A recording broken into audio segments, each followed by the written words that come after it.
Hey there, it's Amelia from Sleepopolis, and today I'm going to be comparing two popular mattresses, the Nectar and the Purple. In this video, I'll go over our results from testing these beds here in our studio, as well as make some recommendations for who might like each of these beds. Before we get started, I do want to let you know that mattress brands, including Purple and Nectar, send us beds for free to review and to tell you about.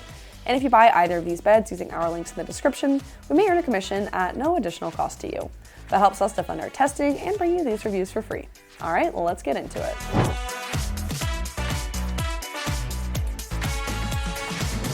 First up, let's go over what's similar between these mattresses. First, both the Purple and Nectar are popular online bed-in-a-box mattresses, although the Purple does actually ship rolled up in a bag, not a box. Next, both mattresses are great for back sleepers. And finally, both mattresses are available for under $1,500, making them relatively good budget buys. And remember, you can save on both these beds using our coupons in the description. Now let's go over what makes these beds different. First up, on the topic of price, the Nectar is less expensive than the Purple. Currently, the queen-size Nectar is about $1,100, while the Purple is about $1,400 before discounts. Next, these beds differ in construction. Both utilize foams, but the Purple has the brand's unique purple grid incorporated. Finally, Nectar offers a 365-night trial and lifetime warranty, while Purple offers a 100-night trial and 10-year warranty. All right, now that we've covered some high-level similarities and differences, let's take a look at what these mattresses are made of. First up, the covers. The Nectar's cover is a quilted polyester nylon blend, while the Purple's is a polyester spandex blend. Next are the comfort layers. The Nectar's is a 2-inch section of gel memory foam, whereas the Purple's is a 2-inch section of the Purple Gel Flex Grid, which is made of hyperelastic polymer and is waffle-shaped. Next are the transition layers. The Nectar has a 3-inch layer of what Nectar calls dynamically adjusting foam. The Purple has a 3.5-inch layer of polyurethane foam. Finally, the support layers. The Nectar has a 7-inch section of high-density foam, and the Purple has a 4-inch section of polyfoam. Now let's talk about the firmness and feel of these mattresses. Here at Sleepopolis, we rate firmness on a scale from 1 to 10, where 1 is the softest and 10 is the firmest. And we use 6.5 as the standard for medium firm.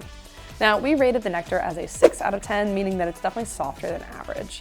This bed definitely offers some body contouring and sinkage to give it that soft, cuddly feel. On the other hand, we rated the Purple as 7 out of 10 because it's definitely a little bit firmer than average. You definitely don't sink into the bed as much, and rather you feel on top of it. Now that we've covered construction and firmness, let's talk about how different sleeping positions will feel on these mattresses. Your primary sleeping position is an important consideration when shopping for a mattress, as different positions have different needs when it comes to support and pressure relief. Now, back sleepers are generally good on most mattresses as long as they're comfortable and supportive. Side sleepers tend to need something a little bit softer to relieve pressure at the shoulder and the hip. And stomach sleepers tend to need something a little bit firmer to keep their hips propped up to maintain spinal alignment. Let's talk about back sleepers first. The Purple is an excellent mattress for back sleepers as it offers a nice mix of comfort and support. The Nectar is also a great pick for back sleeping as its soft foams offer some gentle contouring, but it still offers a decent amount of support.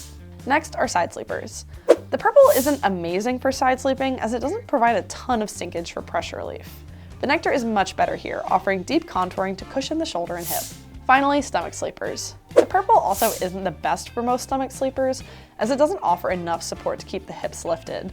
Some lightweight folks who weigh 130 pounds or less could be comfortable, but anyone heavier will likely want something more supportive.